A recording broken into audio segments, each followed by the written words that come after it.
کہ آخر کیوں غزل خواں ہو گئے ہم.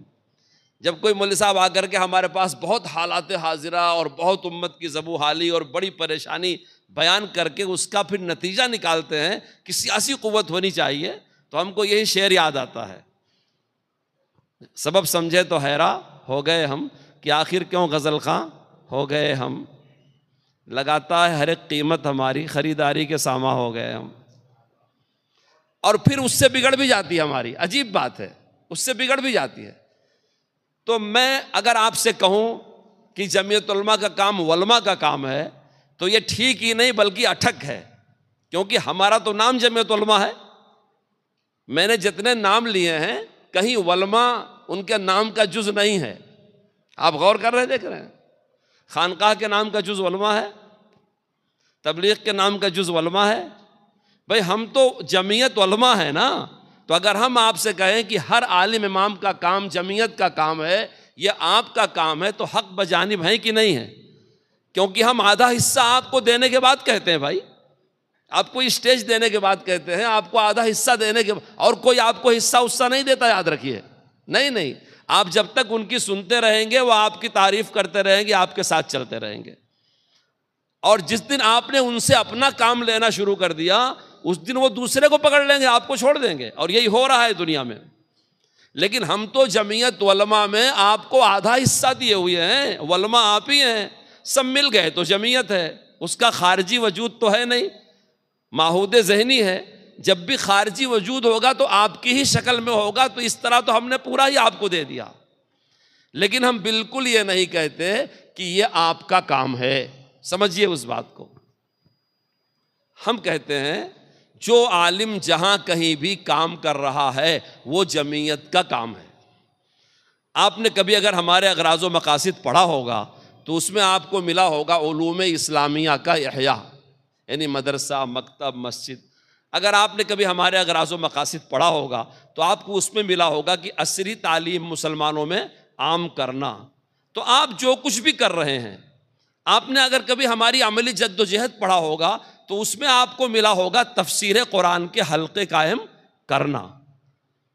اس لیے ہم سمجھتے ہیں کہ کوئی بھی عالم ایک دیہات سے لے کر کے دہلی تک، گلی سے دلی تک، کوئی امام جہاں کہیں بھی کچھ کام کر رہا ہے وہ ہمارا ہی کام کر رہا ہے. یہ جمعیت علماء کی وسعت ظرفی ہے.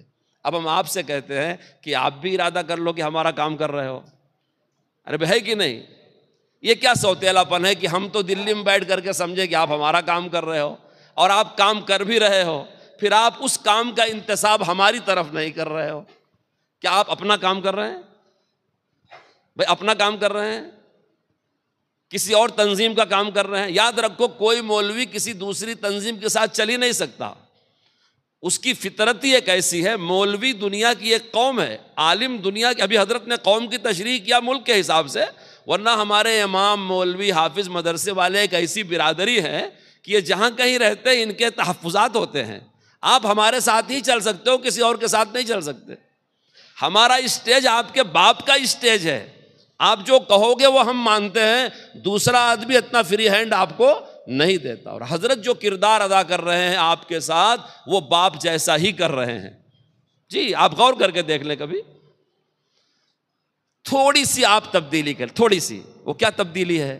میں یہ مذاق کی بات بالکل نہیں کہہ رہا ہوں، میں بالکل مذاق کی بات نہیں کر رہا. میں کہہ رہا ہوں آپ تفسیر قرآن کرتے ہیں تو آپ کی تفسیر کا ماخذ کیا ہونا چاہیے؟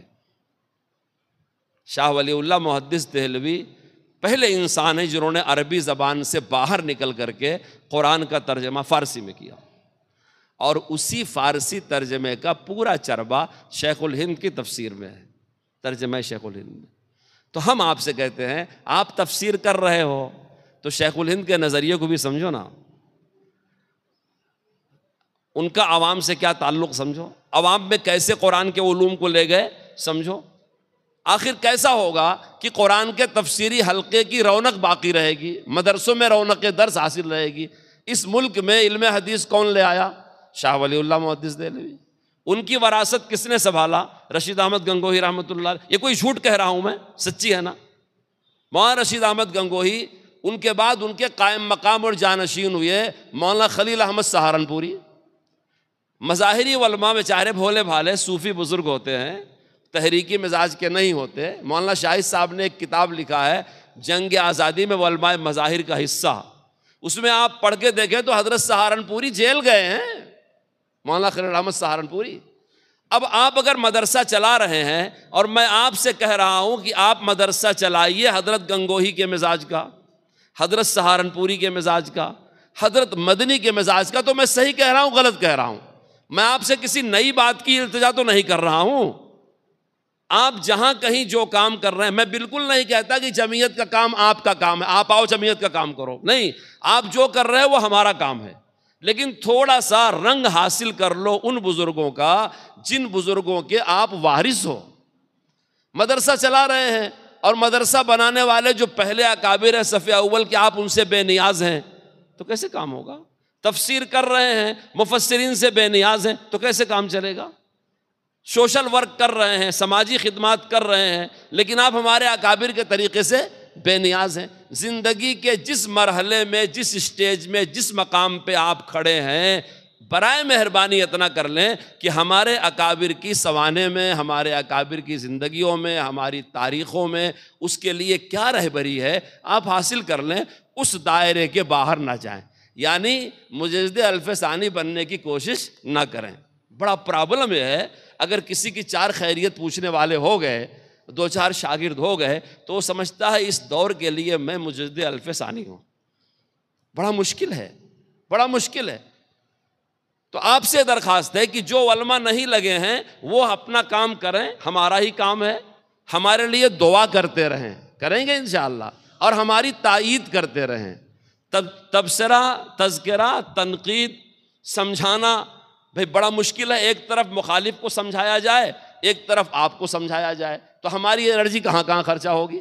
اس لیے آپ اللہ کے واسطے حضرت مولانا ارشد مدنی کی قیادت پر اطمینان کریں، بھروسہ کریں، وہ آپ کی سودا بازی نہیں کریں گے۔ یہ لفظ کہنا بھی توہین سمجھ رہا ہوں میں، کسی مائی کے لال نے یہ سکہ نہیں ایجاد کیا ہے جو ہم کو خرید سکے، اور اگر ہوتا تو 14 سال جو گزرے ہیں ہر دن قیامت کے برابر ہے۔ اگر بکے نہیں ہیں تو ہم نہیں بکے ہیں، جھکے نہیں ہیں تو ہم نہیں جھکے ہیں، مٹے نہیں ہیں تو ہم نہیں مٹے ہیں، گریبان تک باطل کے ہاتھ پہنچتا ہے تو ہمارا ہاتھ ہے۔ ساری آوازیں خاموش ہیں۔ میں کہتا ہوں میری بات بری لگ رہی ہوگی نا، کل سے بولنا شروع کرو۔ کیوں ارشد مدنی اکیلے ہر مدے پر بولیں گے؟ تم کیوں نہیں بولتے؟ اس لیے جہاں کہیں بھی ہمارا عالم دین موجود ہے، حضرت کی قیادت پر اعتماد کریں، حضرت کی فراست پر اعتماد کریں، حضرت کے لیے دعا کریں۔ حضرت ان تمام اکابر کے وارث ہیں جن کا میں نے نام لیا ہے، ان کی فکروں پر لے کر کے چلنے والے ہیں۔ دنیا ادھر سے ادھر ہو جائے، لیکن جو بات حضرت طے کر لیتے ہیں کہ یہ ہمارے لیے بہتر ہے، ان کے فیصلے میں تزلزل نہیں آتا۔ یہ بات کا ہوگا شروع کا حصہ۔ میں آپ سے کہہ رہا تھا کہ اگر برما والوں نے، چائنا والوں نے جمعیت علماء بنائی ہوتی تو آج وہاں اسلام کی وہ بدحالی نہیں ہوتی۔ بار بار نظریہ شیخ الہند کا نظریہ، جمعیت علماء کا نظریہ، یہ بات آپ سنتے ہوں گے نا۔ 3 لفظوں میں لکھ لیجئے میری بات۔ نمبر 1، جمہوری دور میں اسلام اور مسلمانوں کی حفاظت کیسے ہو، یہ شیخ الہند کی زندگی کا ایک مقصد تھا۔ ان کی تمام جد و جہد، شیخ الہند کی، شیخ الاسلام کی، ان کے شاگردوں کی، ان کے متعلقین کی، ان کے تحریکوں کی، اسی کے گرد گھوم رہی ہے۔ پہلا کہ جمہوری دور میں چاہے وہ کوئی سا ملک ہو، اسلام اور مسلمانوں کا تحفظ کیسا ہو۔ آپ علماء دین ہیں، اسلام حفاظت کا محتاج نہیں ہے محتاج؟ قرآن حفاظت کا محتاج ہے؟ آپ فقہا ہیں، علماء سے پوچھ لیجیے، اگر کسی نے کہا کہ قرآن قیامت تک باقی رہے گا تو فقہا کہتے ہیں انشاءاللہ برکتاً کہنا تو درست ہے، تعلیقاً کہنا درست نہیں ہے، کیونکہ اس کی ذمہ داری اللہ نے لے رکھا ہے نا۔ مگر اسلام اور مسلمانوں کی حفاظت لازم ملزوم ہے۔ ہماری حفاظت کا ضامن ہمارا اسلام ہے۔ جب اسلام ہی باقی نہیں رہے گا تو ملت کہاں سے باقی رہے گی؟ اس لیے ان کا یہ نظریہ تھا کہ اسلام اور مسلمانوں کی حفاظت کیسے کی جائے، یہ ایک سوال تھا۔ وہ سوال آج بھی آپ کی زندگی کا اہم سوال ہے، اور وہ آپ کی محنت کا اہم میدان ہے۔ پھر اس کے لیے حضرت شیخ الہند نے اسباب اختیار کیے۔ جب جیسے اسباب کا تقاضا رہا اس طرح کی جد و جہد کیا۔ اس میں ایک مرحلہ آیا کہ ابھی حضرت نے جو فرمایا متحدہ قومیت، یعنی مسلمان جہاں بستا ہے امن و امان پہلی شرط ہے نا، ہندو مسلم اتحاد ہونا چاہیے۔ پڑوسیوں کی جتنی روایتیں ہیں اکثر و بیشتر میں ایمان کی قید نہیں ہے، مسلمان کسی کے ساتھ بھی رہ سکتا ہے۔ یہی وجہ ہے کہ پوری دنیا میں مسلمان پر، ہم ایک دائی قوم ہیں، دائی نفرت کرے گا دعوت کیسے دے گا؟ فلاں سے مصافحہ نہ کرو ایمان چلا جائے گا، فلاں کے پاس ملو نہیں مرتد ہو جاؤ گے، فلاں کے پاس، بھئی ہمارا ایمان اتنا کمزور نہیں ہے، ہم تو صبح سے شام تک دیوی دیوتاؤں کے ماحول میں رہ کے بھی مومن ہیں۔ میں نے اعظم گڑھ کے جلسے میں چیلنج کیا تھا کہ یہ ہم کو مرتد بنانا چاہتے ہیں، ہم تو ہم ہیں مدرسوں والے، ایک میری قوم کا باشعور ادنا انسان جس کو دین کی الف با بھی نہیں معلوم ہے، کیا وہ مرتد ہونے کے لیے تیار ہے؟ تو اتنا کمزور تو ایمان نہیں، مصافحہ سے چلا جائے گا، ملنے سے چلا جائے گا، یہ کرنے سے چلا جائے گا۔ یہ اتنا سنسیٹیو آپ کیوں ہو جا رہے ہیں؟ اتنا احساس کمتری کا شکار کیوں ہے؟ ہم ایک دائی قوم ہے، پورے حوصلہ مندی کے ساتھ اس قوم کے ساتھ رہیں گے۔ آج تو ہماری تعداد بہت بڑی ہے ماشاءاللہ۔ جب ملک آزاد ہوا تو پورے یو پی کی آبادی 4 کروڑ تھی، مسلمان کی آبادی 80 لاکھ تھی۔ آج یو پی کی آبادی 20 کروڑ سے زیادہ ہے، مسلمان 5 کروڑ ہیں۔ یہی تناسب تقریباً پورے ملک کا ہے۔ سب سے زیادہ اسلام پھیلا اور بڑھا ہے اور مسلمانوں کی تعداد بڑھی گئی اور نوٹ کی گئی ہے انگریزی دور میں، جس کو ظلم کا دور کہا جاتا ہے، جہاں پوچھ پوچھ کر کے مولویوں کی پھانسی کی گئی تھی۔ تو یہ واہمہ اپنے دماغ سے نکال دیں کہ آپ مٹا دیے جائیں گے۔ آپ پورے حوصلے کے ساتھ برادران وطن کے ساتھ شراکت عمل کریں اور سیرت پاک پڑھ کے دیکھیں۔ شعب ابی طالب میں محمد رسول اللہ کے ساتھ ان کے خاندان کے مشرکین کا بھی بائیکاٹ ہوا تھا۔ سفر ہجرت سے ہماری تاریخ شروع ہوتی ہے، اس میں آپ کے ساتھ وہ لوگ بھی تھے جو مسلمان نہیں ہوئے تھے۔ آپ قدم قدم پہ دیکھ لیں، ہندو مسلم کے نام پہ تقسیم کر کے آپ کی ملی زندگی کو فائدہ پہنچانا، نقصان پہنچانا، یہ باطل کی ایک سازش ہے۔ اس لیے شیخ الہند کا نظریہ یہ ہے کہ کس طرح اسلام اور مسلمانوں کا تحفظ ہو، اس تحفظ کے لیے امن و امان کے لیے کیا محنت کی جائے، قومی اتحاد کے لیے کیا محنت کی جائے، خدمت خلق کیسے کی جائے، اپنے شاعر کی حفاظت کیسے کی جائے۔ اسلام سراسر ایک تعلیمی مذہب ہے، مسلمانوں کے لیے آزاد تعلیمی ادارے کیسے قائم کیے جائیں۔ آپ اس نظریے سے دیکھیں تو آپ کو پوری جھلک نظر آئے گی۔ اور جو علماء جمعیت علماء سے جڑے ہوئے ہیں، اب میں ان کے لیے عرض کرتا ہوں کہ آپ پابند ہیں، آپ کی جماعت کا ایک دستور ہے، آپ کی جماعت کی ایک باڈی ہے، آپ کی جماعت فیصلے کرتی ہے۔ آپ کو برا لگے گا مگر میں ایک بات کہتا ہوں، اکثر تربیتی پروگرام میں کہتا ہوں، ہم کو یہ نہیں پتا ہے کہ ہم کو کیا کرنا چاہیے، کہاں کرنا چاہیے، کیسے کرنا چاہیے۔ یہ بھی ہم میں سے اکثر کو پتا نہیں ہے کہ ہمارے ساتھ برائی کون کر رہا ہے، کیا کر رہا ہے، کیسے کر رہا ہے۔ آپ غور کر کے دیکھو، آپ کو یاد ہے اخلاق حسین کے گھر میں گائے کا گوشت نکلا تھا تو گھس کر کے لوگوں نے مار دیا تھا، یاد ہے؟ وہاں سے موب لنچنگ کا لفظ بڑا عام ہوا۔ پھر ایک رشیدی امام صاحب کو بنگال میں ان کے بیٹے کو شہید کیا گیا تھا، پھر اخیر میں ارباز وغیرہ کو، اور ابھی مظہرل کو بنگال میں، ایک طویل سلسلہ ہے۔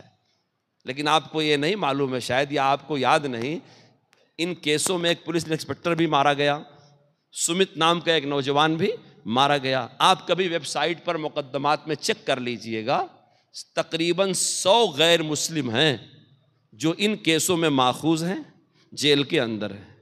میوات فساد کے موقع پر 2 نام بہت مشہور ہوا تھا جنہوں نے بدتمیزی کے الفاظ کہے تھے، پھر نلڑ مندر کے پاس فساد ہوا تھا۔ میں آپ کو کہنا یہ چاہتا ہوں کہ جو قوم مسجدوں کے پاس تیوہاروں کے موقع پر، قربانی کے موقع پر فساد کرتی ہے، اس کے بھی نوجوان جیلوں میں ہیں۔ میں سب کو گنہگار نہیں کہتا، ممکن ہے کوئی بچہ بے گناہ بھی ہو، لیکن صرف آپ کے سوچنے کے لیے کہتا ہوں، اس کا مرثیہ غیر مسلم تنظیمیں کیوں نہیں پڑھتی؟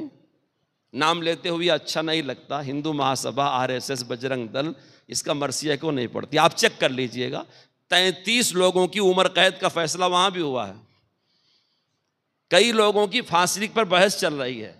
جی سرکاری وکیل پھانسی کا حکم مان، انسپکٹر کا قاتل کو نہیں مانا جائے گا۔ لیکن کبھی آپ اخباروں میں دیکھتے ہیں یہ مرثیہ؟ کیوں نہیں دیکھتے؟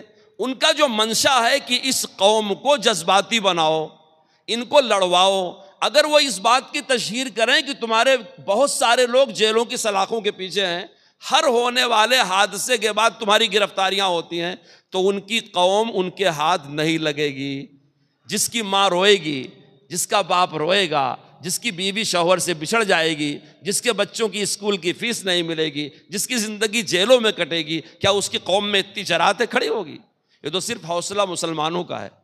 میں گیا ہوا تھا راجستھان کی ایک تحصیل ہے الور، اس کا ایک منڈل ہے مساری گاؤں ہے تجارہ کے پاس مساری۔ وسیم کا قتل ہوا تھا، وسیم شہید، مجھے حضرت نے بھیجا تھا۔ اس کے 4 بچے تھے چھوٹے چھوٹے، ماں تو ادمری ہو گئی تھی، باپ ایک دم دیوانہ ہو گیا تھا، بیوی کی عقل نہیں۔ حضرت مولانا ارشد صاحب دامت برکاتہم اللہ اجر عطا فرمائے، میں نے کہا نا باپ ہیں، حضرت نے کہا جاؤ۔ میں گیا، مجھے جانے کا راستہ نہیں مل رہا تھا، بڑی مشکل سے میوات کے ساتھی راج شاستری مجھے لے گئے۔ میں رات کو 11 بجے پہنچا ہوں، پورے گاؤں میں غم کا سناٹا پسرا ہوا تھا، پورا گاؤں غم۔ کیوں بھائی؟ ایک نوجوان بچہ، فارسٹ پولیس نے اس کی کیا تھا، لیکن پھر بھی ہماری قوم کا حوصلہ نہیں ٹوٹا۔ میں بتانا یہ چاہتا ہوں ایسے بہت سارے یتیم ہیں، اس کی کفالت جمعیت علماء کرتی ہے، جیلوں میں جانے کے بعد جمعیت علماء نکالتی ہے، مگر ہماری قوم پر امید ہے، با حوصلہ ہے۔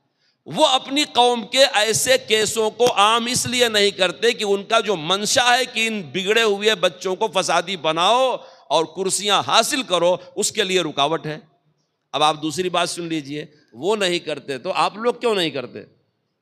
بھئی آپ کے بھی تو سوشل میڈیا اکاؤنٹ ہیں، آپ کے بھی بہت سارے بہی خواہان ہیں، بہت سے مرشد ملت آپ کے ہاں بھی تو ہیں جو امت کے مسائل پر غور کرتے ہیں، جمعیت علماء پر تنقید کرتے ہیں۔ وہ اس کو کیوں نہیں موضوع بناتے کہ اتنے سارے غیر مسلم بھی جیلوں کے حوالے ہیں، ان کی پھانسیوں کا مطالبہ ہے، ان کی عمر قید کا فیصلہ ہے، یہ نام ہے، سب کورٹ میں لکھا ہوا ہے، یہ نام ہے، یہ نام ہے، یہ نام ہے، یہ نام ہے، تاکہ کم سے کم ان کی قوم میں پیغام جائے اور ان کے نوجوان ایسی غلطیاں کرنے سے باز تو آئیں۔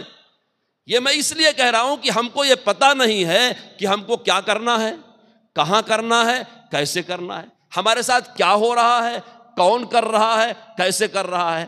اور جمعیت علماء کو پتہ ہے، ہم اس سے جڑنے کے لیے تیار نہیں ہیں، اس کے پیغام پر آگے بڑھنے کے لیے تیار نہیں ہیں، اس کا جب کوئی کام آتا ہے تعاون دینے کے لیے تیار نہیں ہے۔ اس لیے میں اپنے ورکروں سے کہتا ہوں، اپنے اراکین سے کہتا ہوں کہ اچھی طرح جمعیت علماء کے نظریات کو، شیخ الہند کی فکروں کو سمجھو، اس پر اعتماد کرو اور اس کو لے کر کے تنظیم بنا کر کے آگے بڑھنے کی کوشش کرو۔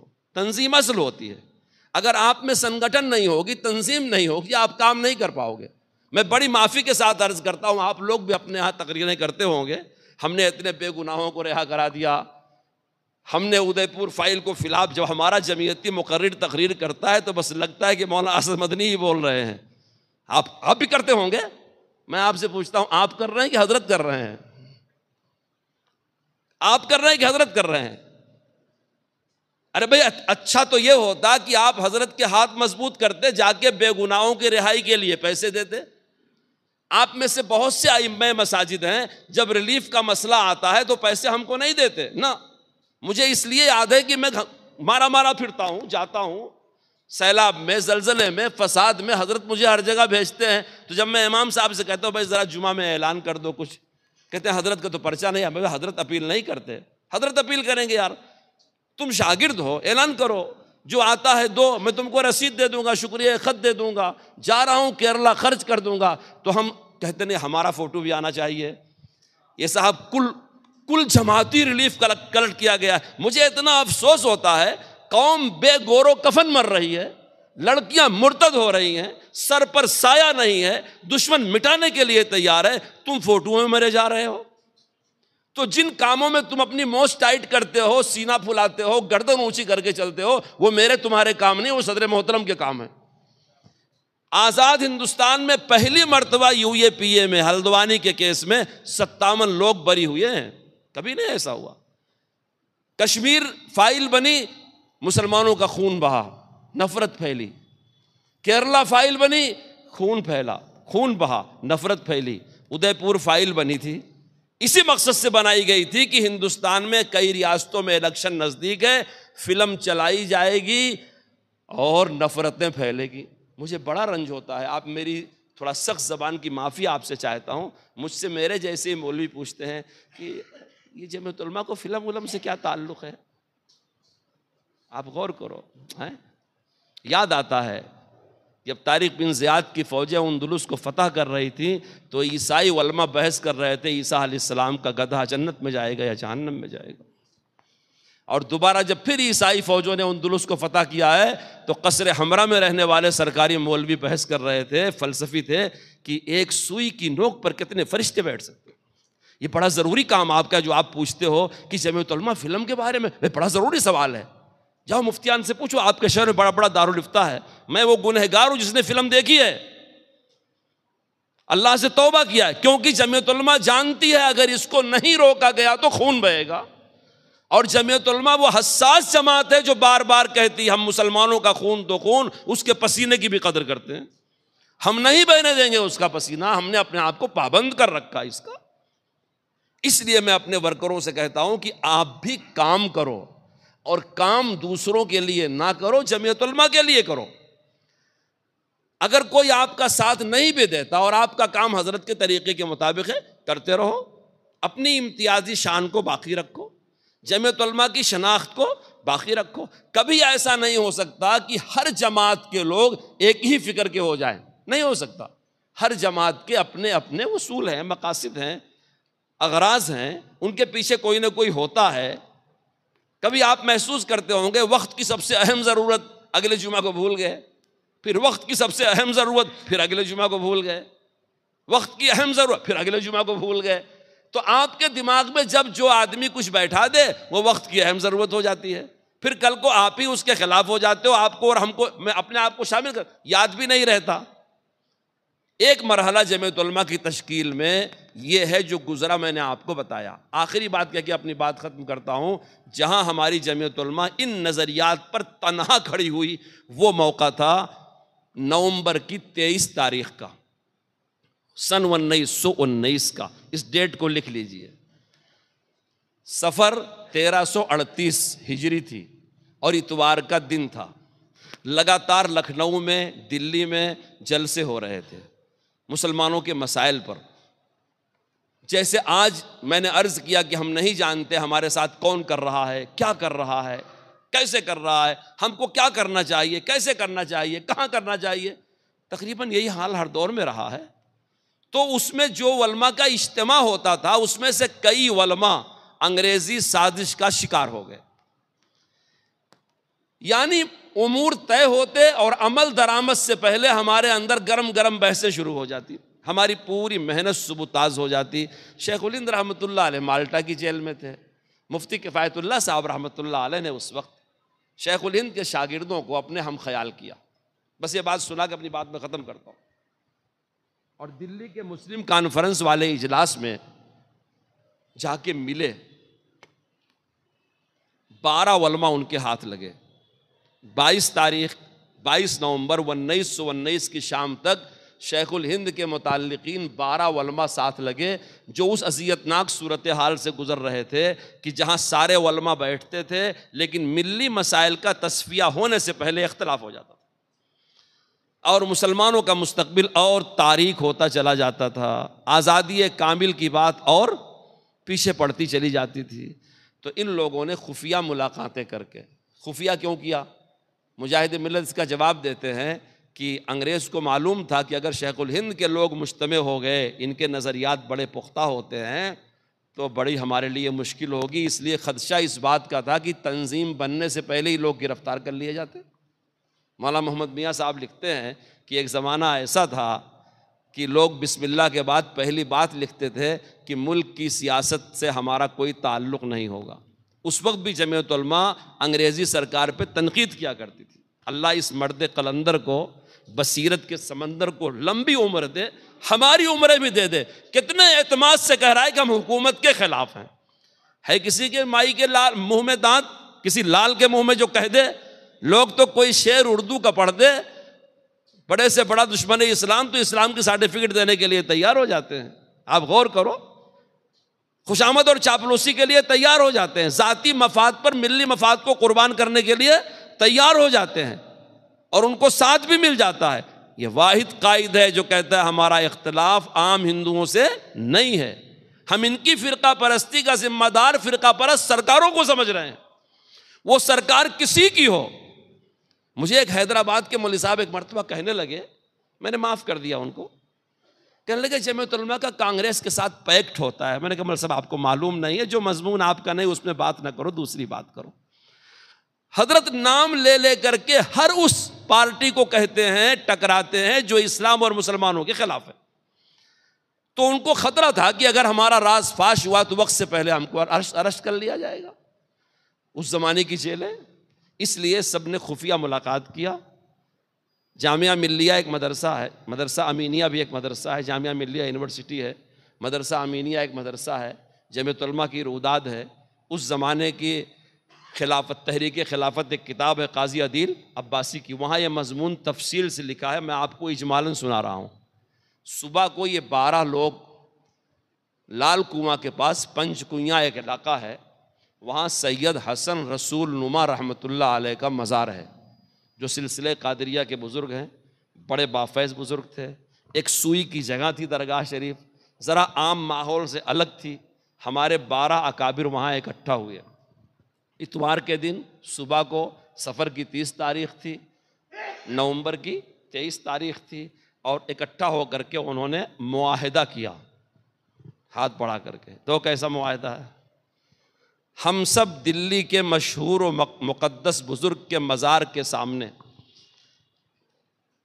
یہ پورے بر صغیری قسمت کا فیصلہ کر رہے ہیں، ہم سب دہلی کے مشہور و مقدس بزرگ کے مزار کے سامنے اللہ کو حاضر و ناظر جان کر یہ عہد کرتے ہیں کہ مشترک قومی و ملی مسائل میں ہم سب آپس میں متحد و متفق رہیں گے۔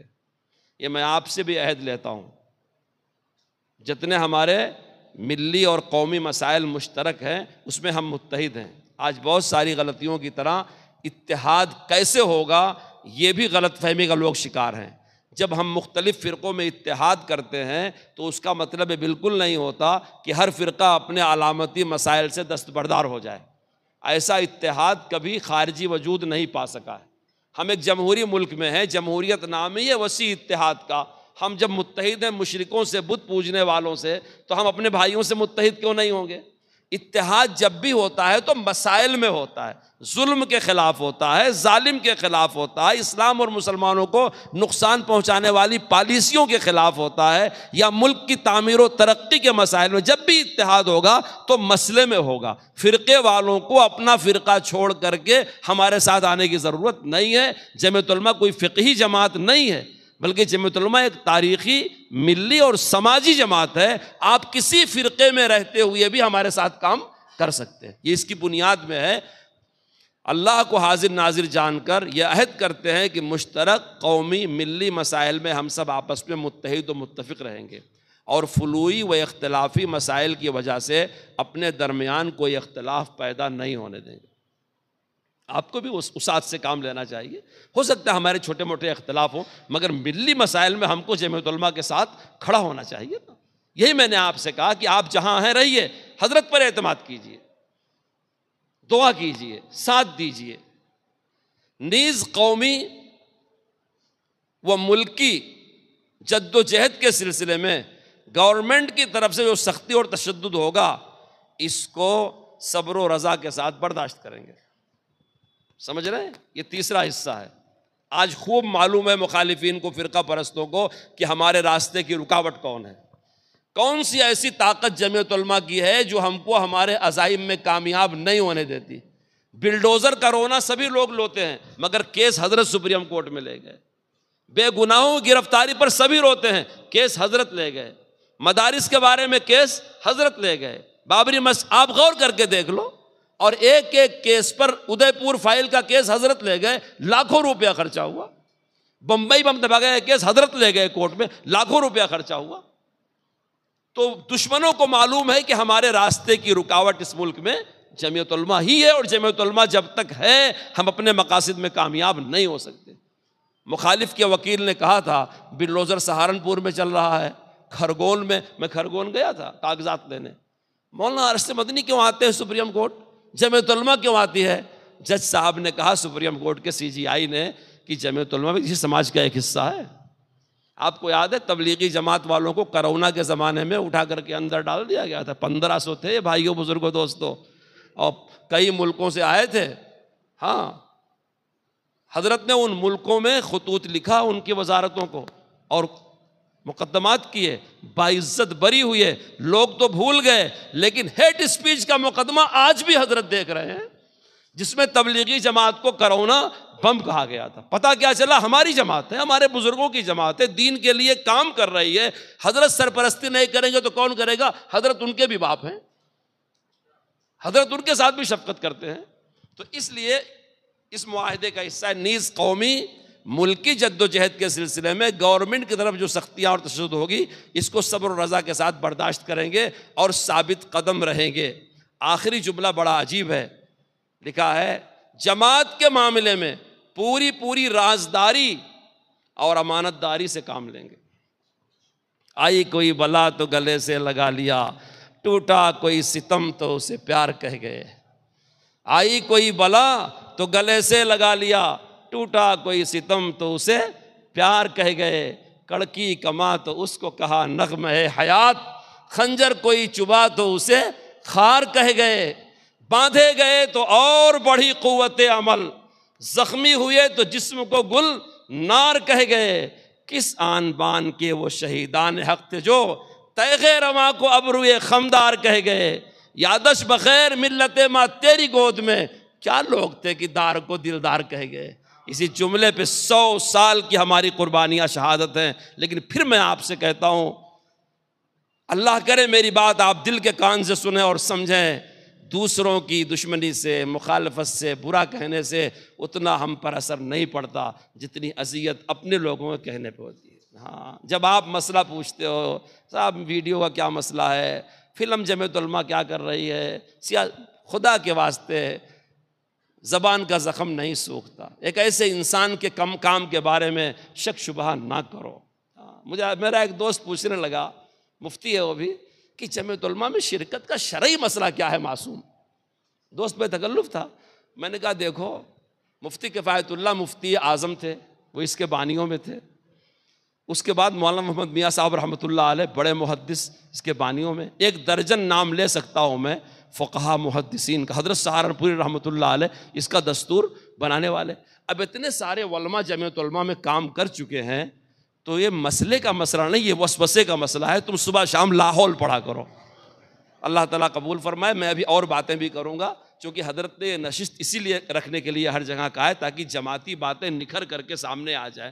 مجھے جماعت کے جلسوں کے بارے میں بھی کچھ کہنا ہے، مولانا ارشاد صاحب کچھ فرمائیں گے، پھر اس کے بعد دوسری نشست بھی انشاءاللہ میں کچھ بات کروں گا۔